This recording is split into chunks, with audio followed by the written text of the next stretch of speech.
It is now time to make second cutting hay on the Homestead. As you can tell, I've got my Kubota MX 5800 hooked up to my New Holland 474 hay bind. Now here's the thing, guys, it is October 8th today, and if you would have asked me really very recently, a couple weeks ago, a month ago, whatever, if I thought we were gonna get a second cutting of hay, I would have said no way. I've been prepared to put this equipment up for the winter and be done with it. What happened was, we got a lot of spring rain this year, and we ended up with a record amount for us in 7 or 8 years of making hay here. We ended up with a record amount of first cutting. Then it was dry as a bone all summer. I mean, the hay field didn't grow nothing.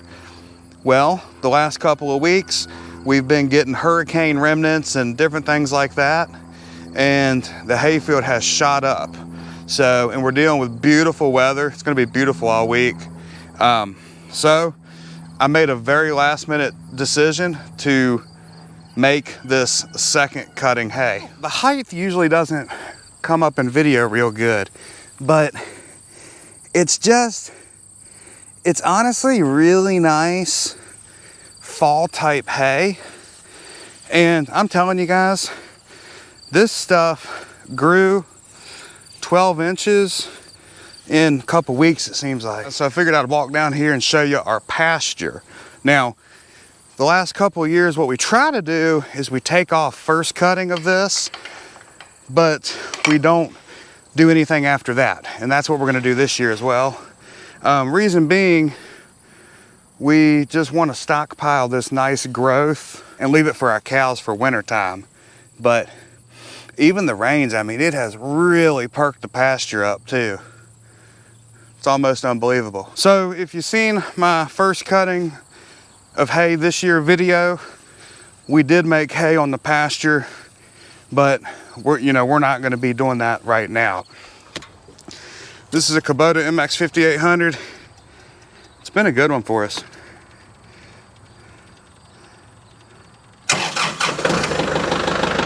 Well, I'm gonna go ahead and let that warm up for a couple minutes, and then I'm gonna be ready to start cutting. By the way, guys, that reminds me, stick around for this whole haymaking series of videos. I've got something special planned this time around.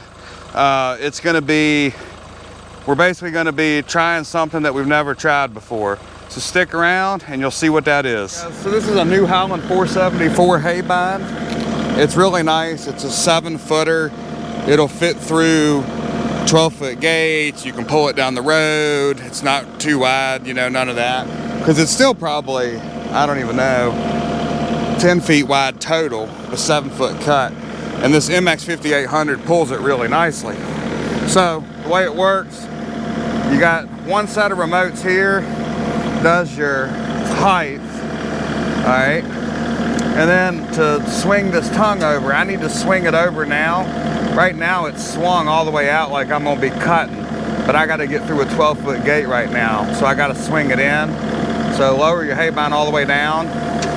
There's skid shoes on the bottom. And then pull your rope here. It'll pull a pin out up there, right there. And then put your tractor in reverse, and it should shift that tongue right over.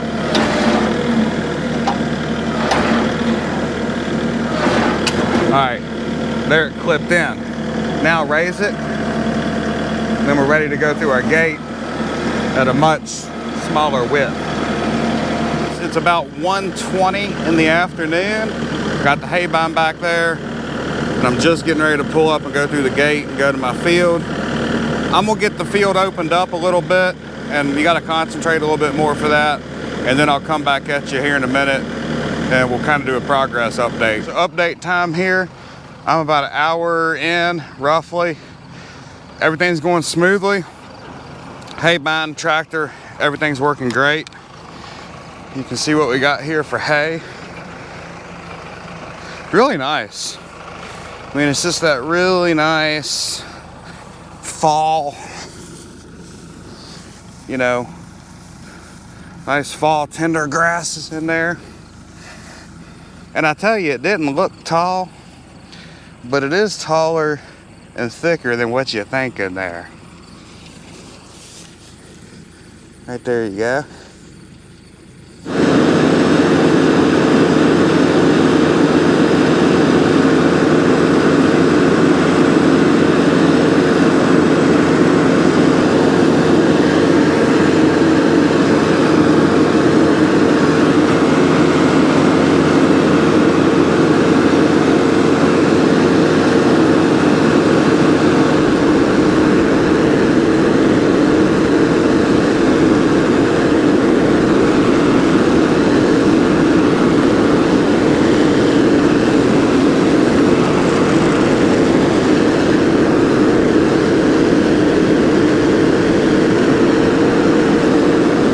everything is going good except this one thing, and it's totally fine.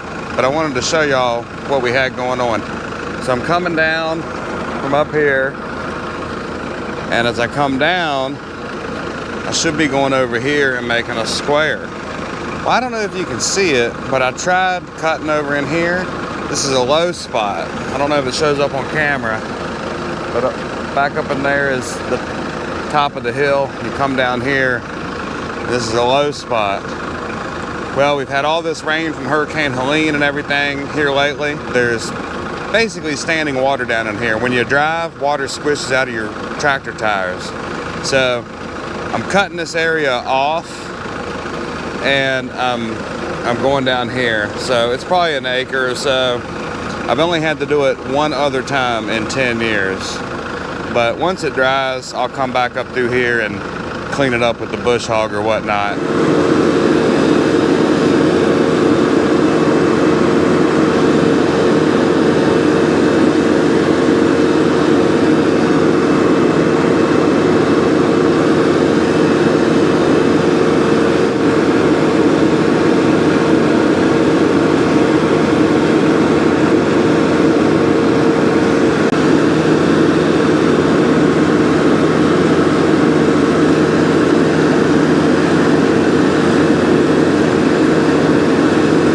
So it's now 6:30 p.m.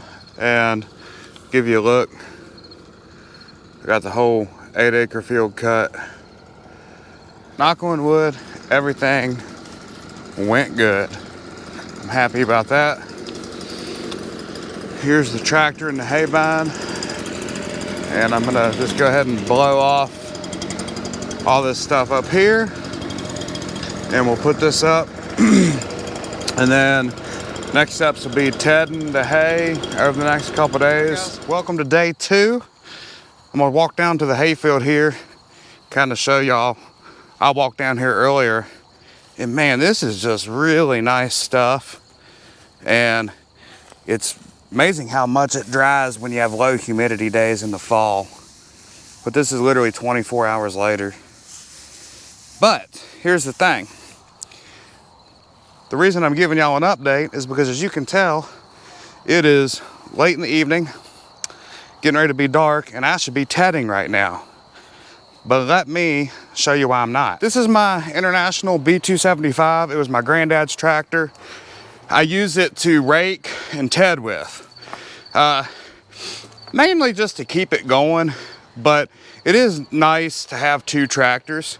So I was hooking the tedder up, and I backed it down here to my workshop because I needed to just, you know, I grease it and all that every time.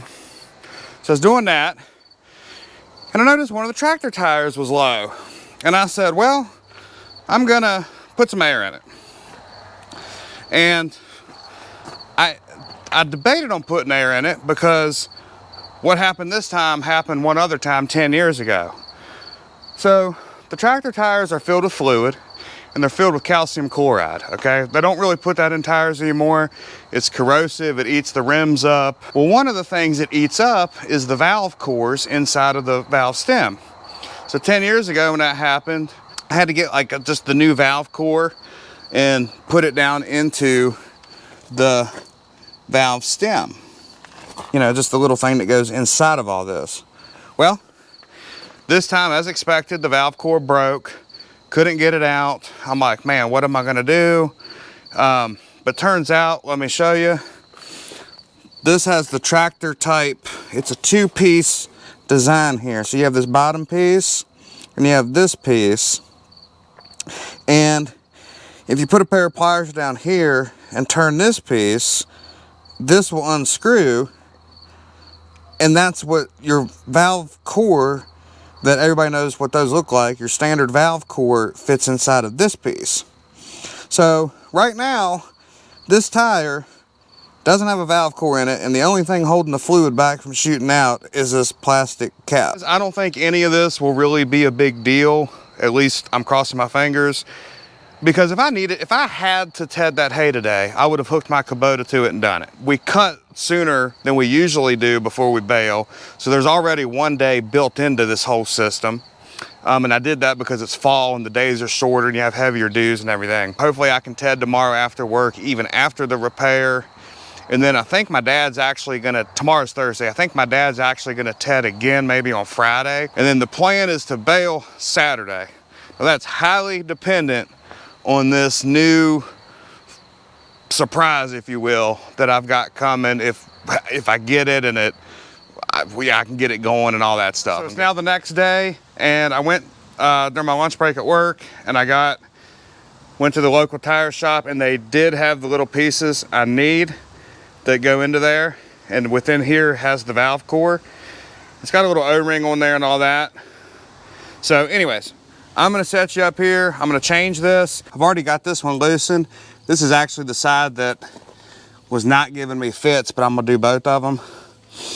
As you can tell, the tire's off the ground, and I can tell you guys, even if you have this at a 12 o'clock position, these things squirt liquid out. I know people say they don't or they shouldn't or whatever it is, but these do and they always have.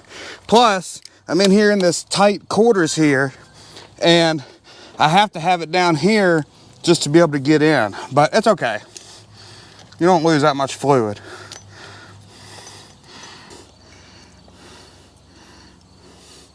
All right, so we're almost there.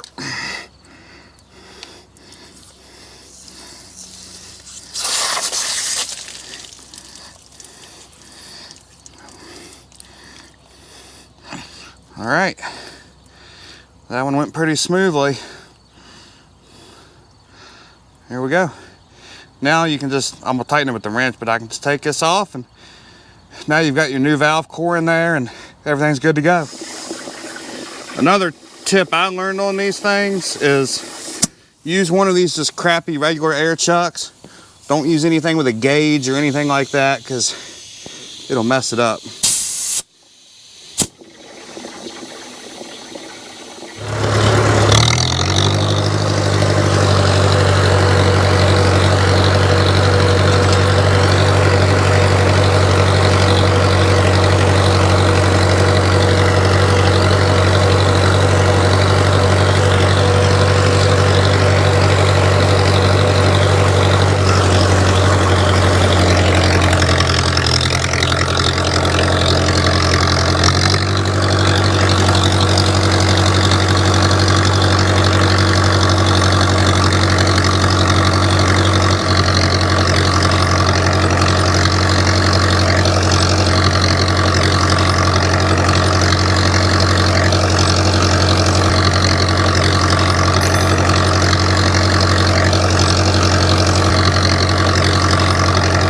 I'm done.